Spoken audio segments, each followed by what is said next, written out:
Folks, welcome back. We're here today with our 2024 Project WRX, and we're out today to get behind the wheel because there's been a lot of talk about the VB WRX of late, especially related to the new STI concept that's come out. And in one of our most recent podcasts, there was a lot of discussion about the VB WRX. We had Dewey, Smedia, Art from Overtake on. We had a great conversation. Be sure to check that out if you haven't.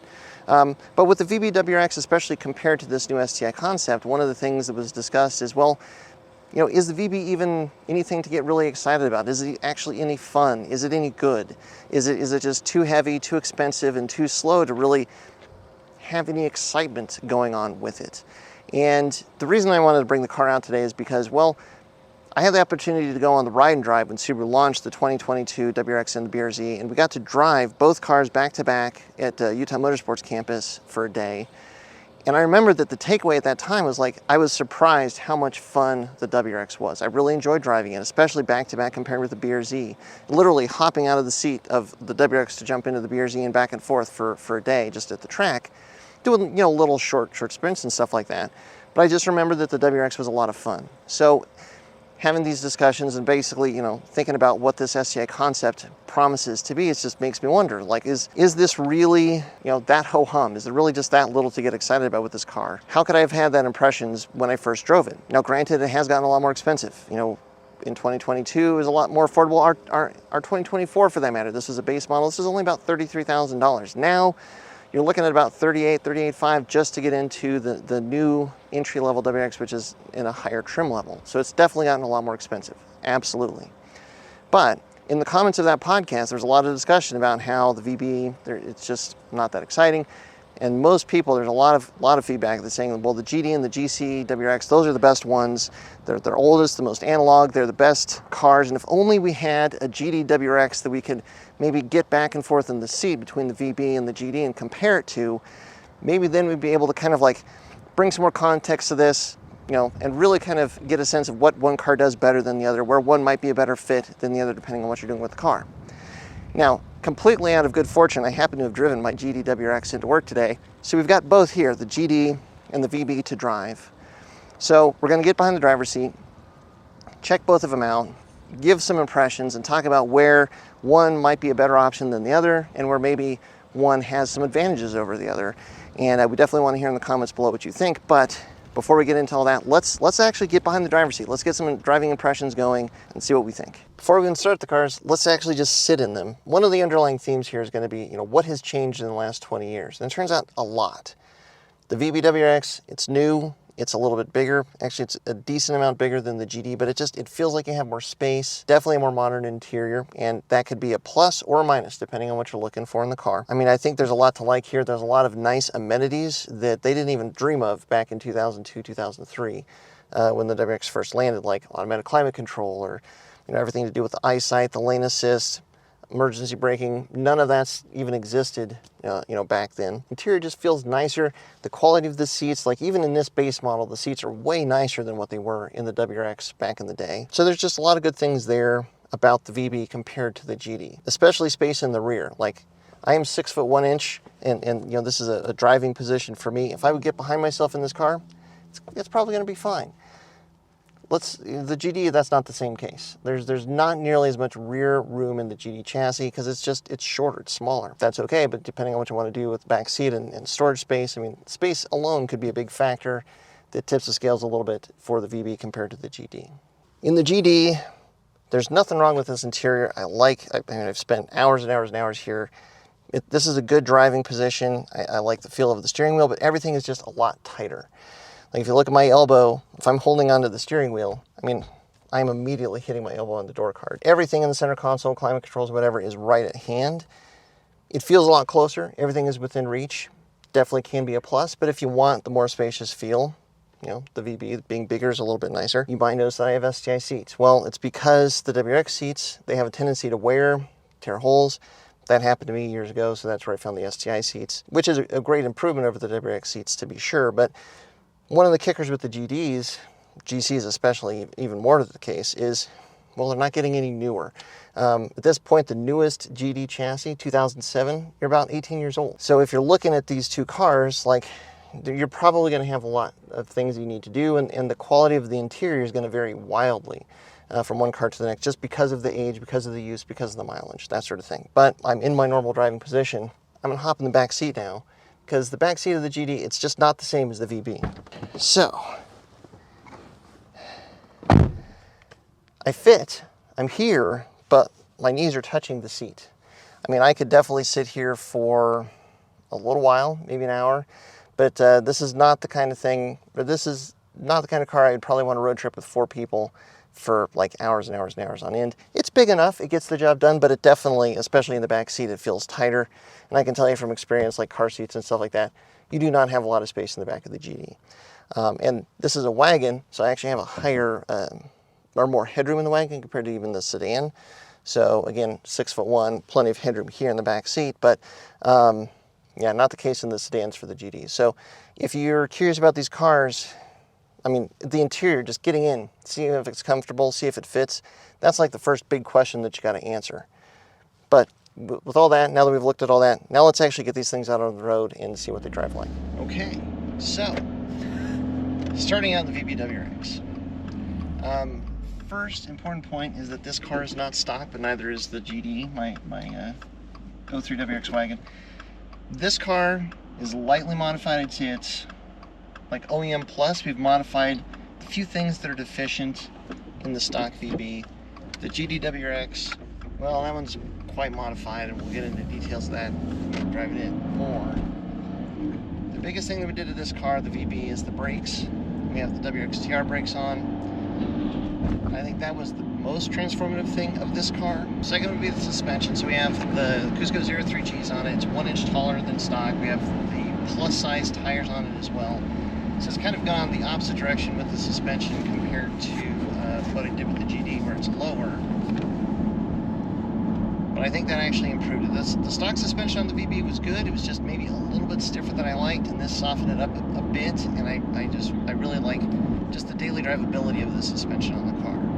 Other than that, I mean, we've got the dark matter X shifter, which makes the shifter just that much better, but it's a subtle difference. And then the Cobb Flex Fuel, which again, more power, which is not a bad thing. But it's not a huge difference. I mean, it's a good step up though in power. All in all, like every time I get behind the wheel and I drive this car, I like it a bit more. It's a really good car. And I think we said it a few times when this first came out and when we first started playing with this, like I think that you could not argue that just in terms of like build quality, fit and finish, performance, I really do think this is actually the best WRX that there's ever been. But then the GD, I mean, there's just a lot to like about the GD, but the thing you gotta remember is that most of those cars, the 02 to 05 WRXs especially, came with 2-liter engines. They definitely felt down on power, especially if you're running the air conditioning, man. So it's, you know, there's a lot to like about them, but there was a lot of things that people wanted to do to modify them to make them better. And this car with this 2.4-liter engine is really impressive. When this car came out, the huge difference was the electronic wastegate and electronic bypass valve control. And what that gave you, or what this car had, or had stock, is an almost completely flat torque curve. You know, for instance, if I go down to 2,500 RPMs and then roll on the throttle, there's power down there. 3,000, 3,500. Like it picks up and it's smooth. And that's just not the case in the GDs. They just do not have the low and grunt. And that's one of the things that this engine has, is it just feels like it has power everywhere. Now, that does take some of the excitement out, because in the EJ series engines, the 2-liter and the 2.5, 2-liter especially, you just have to wind the thing up so much more to get it to feel like, you know, things are happening and you're going. And then it's like there's a big transition between like off boost and then on boost. This car, it's a lot smoother, so you kind of, it doesn't feel the same. It does not feel like a turbocharged Subaru, and I think that's where a lot of people think it just does not feel nearly as fast. But you do the Cobb Flex Fuel tune, or just a Cobb Stage 1 tune, the boost gets turned up, the control of the bypass valve and the wastegate changes, and then the car feels more like a Subaru, but it feels like it's got power everywhere. And I think that's I think that's good. This car has the dual pinion electric power steering rack.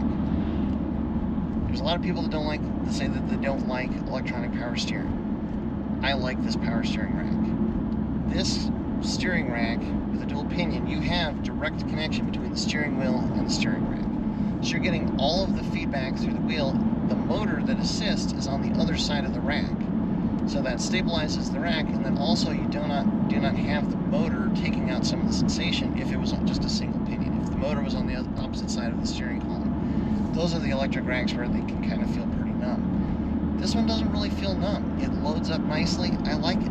I think this is one of those things where if you're driving this car, like if you're curious about the car, you got to drive the car. If you're driving the car, see what you think of the steering. I think you're going to like the steering. It's nice. I mean, I really don't, I cannot say that I like this or the hydraulic steering and the GD better one way or the other. I think they're both good. From the power band standpoint, again, it's like if it's too off-putting to have just linear power, almost feels like a naturally aspirated car, just know that you're a reflash away from feeling a bit more of that turbo boost building. So like that can easily be corrected. And so I think that's a positive thing. I'm getting old and I'm getting soft. I gotta say, like, I like all of the amenities in this car compared to the GD. That, like, most of the fancy stuff in this car wasn't even invented when the GD came out. I think the eyesight, the adaptive cruise control, the lane assist, I like lane assist.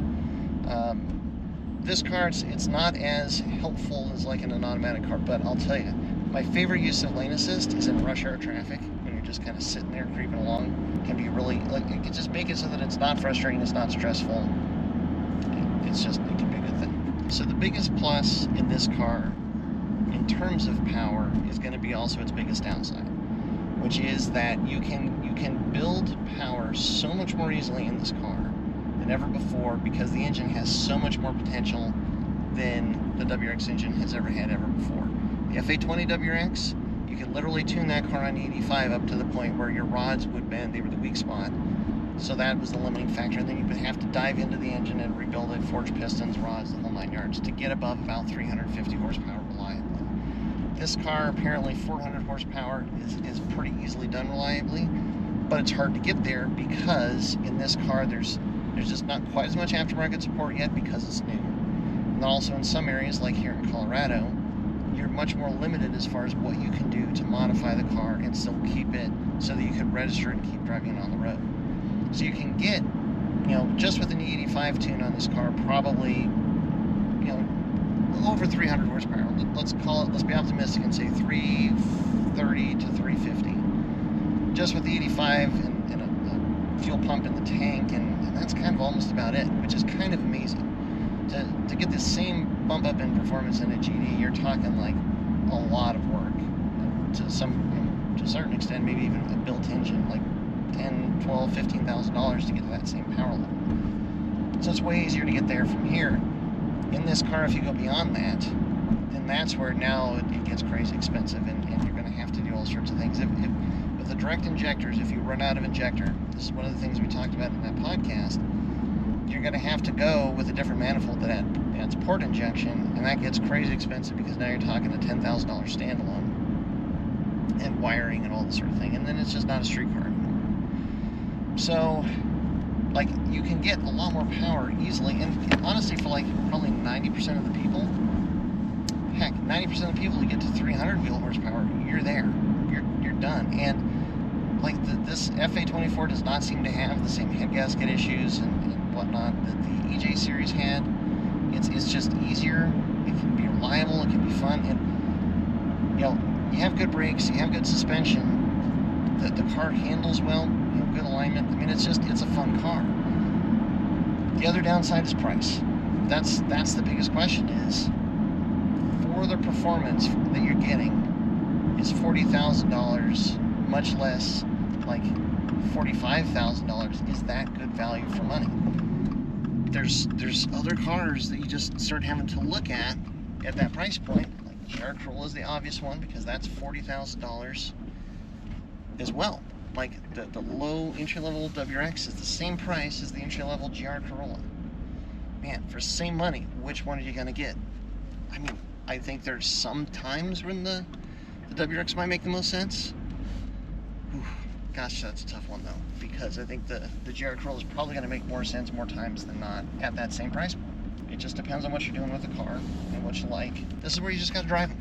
You got to drive them, see what you think, what are the benefits, and make your decision based on that. When you get into the 50s, for like the WRX TS, TR, that's where it gets even more challenging, but you get the right brakes, because the TR brakes on this car transform it.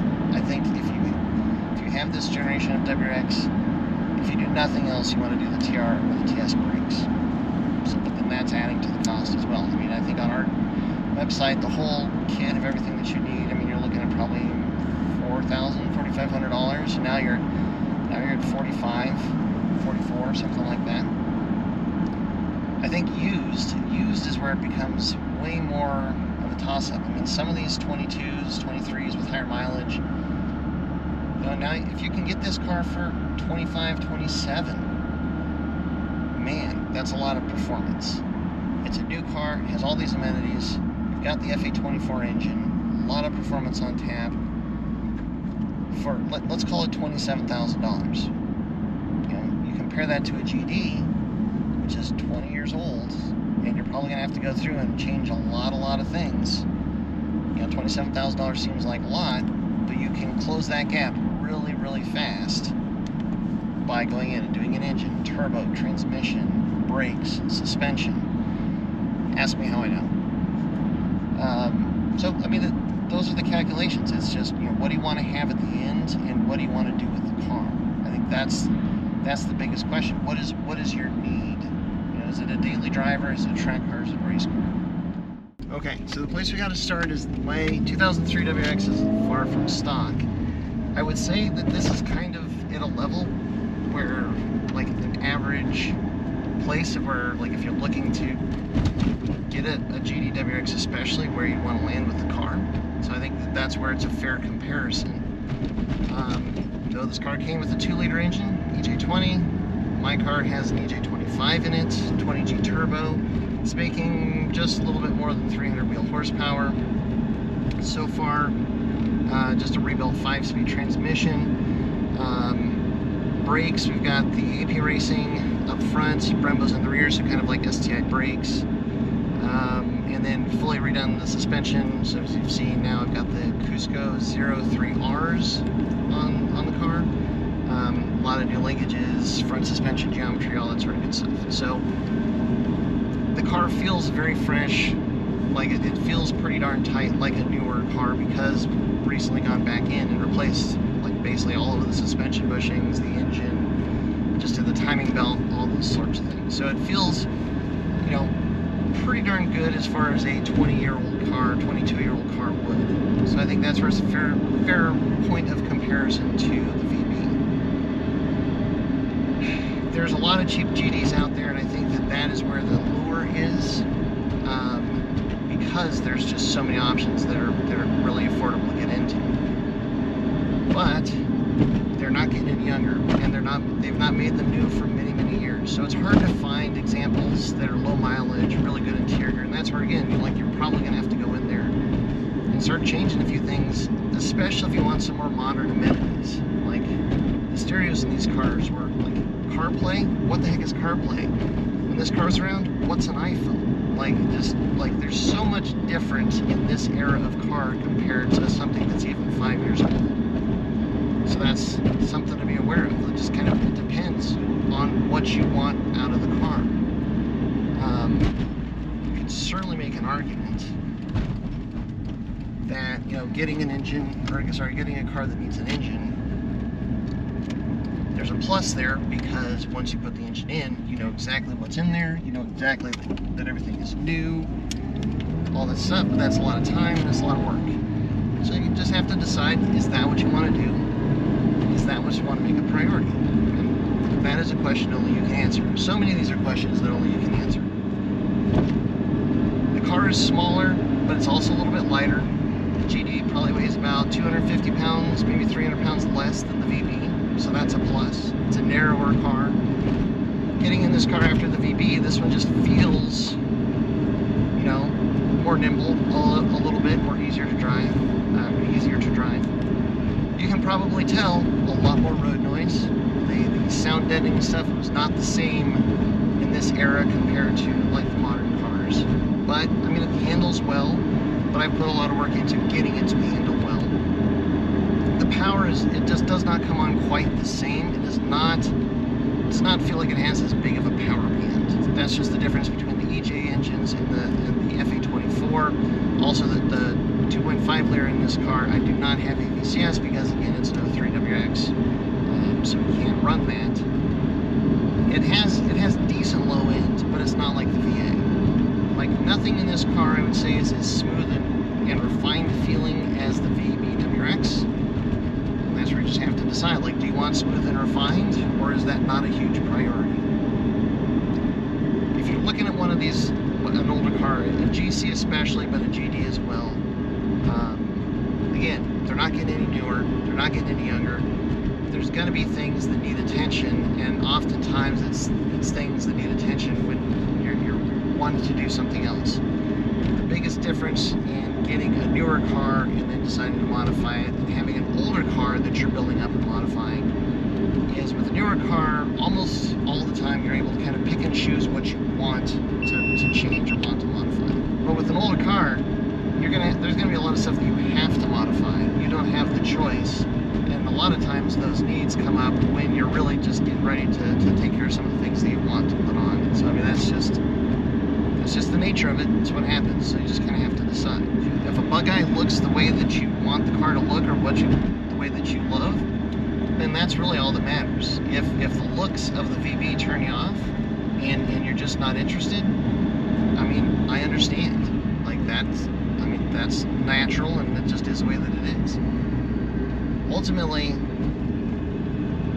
I think where I would land on this is you've just got to look at all the GDs, whatever GCs that you can get, drive them, compare them to GR, whatever model year, and then drive the VB, and then decide what you like the best and why, what fits what you want to do with the car, be it daily driver, project car, track car, race car, what fits, you know, the total package that you want to do the best, and then that's the car that you get. And I'll be honest, as much as I like the VB, and I do like it a lot, it's just not on my radar to pick one up.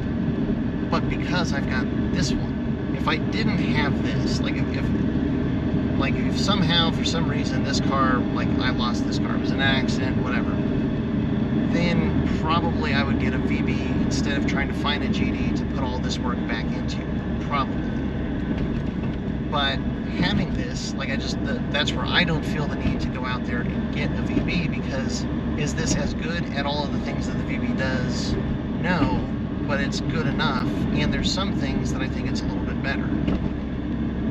Probably just in terms of the suspension, probably, but the VB is getting better and better.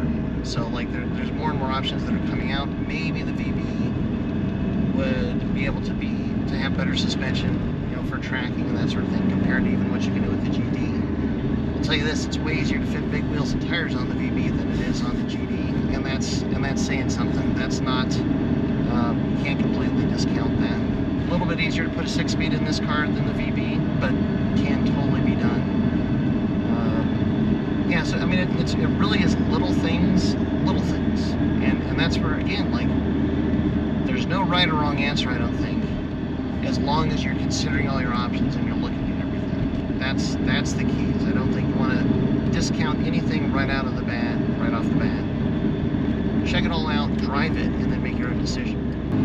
It's like the power, like 4,000 is where it really comes on with this, and this is even with the 2.5. Like, yeah, the power band in the VB, that is one of the other real nice things that I think you just cannot discount. Again, you just gotta drive them. You've gotta drive them, get behind the wheel and see what you think. And as much as you can, spend some actual time with the car. Like a 5-10 minute test drive is just not gonna tell you enough. I've been driving this to work for the last couple of days, so like this is fresh, so like getting between this and the VB, like it's really clear to me what I appreciate more from the VB what the GD is lacking, and then what the VB is lacking compared to the GD. But I like them both. With all that being said, get out there and drive the cars, check them all out. Thanks for watching, thanks for your support as always, and until next time, stay tuned to Flat Iron's Tuning.